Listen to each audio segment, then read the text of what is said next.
येत्या 22 सप्टेंबर पासून नवरात्र उत्सवाला सुरुवात होत आहे। या उत्सवानिमित्त विठ्ठल रुक्मिणी मंदिरे समितीमार्फत विविध कार्यक्रमांचं आयोजन केलेलं आहे।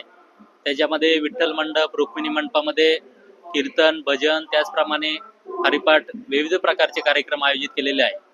त्याचप्रमाणे विठ्ठल आणि रुक्मिणी मातेला, विशेषतः रुक्मिणी मातेला वेगवेगळ्या प्रकारचे वस्त्र, त्याचप्रमाणे अलंकार आपण परिधान करत आहोत। हे जे अलंकार परिधान करतो ते अतिशय मूल्यवान आणि प्राचीन काळातील आपल्याकडे अलंकार आहेत। विठ्ठलाकडे आणि रुक्मिणी मातेकडे मिळून जवळ आपल्याकडे 350 असे अँटिक दागिने आहेत। पुरातन काळामध्ये राजे महाराजे असतील, छत्रपती शिवाजी महाराज असतील, होळकर घराणा असेल, शिंदे घराणा असेल, यांनी पांडुरंग चरणी आणि रुक्मिणी माते चरणी हे दागिने अर्पण केलेले आहेत। याच्यामध्ये पांडुरंगाकडे आपण पाहिलं तर बाजीराव कंठी असेल, कौस्तुभ मणी, त्याचप्रमाणे विविध मोत्यांचे हार आहेत।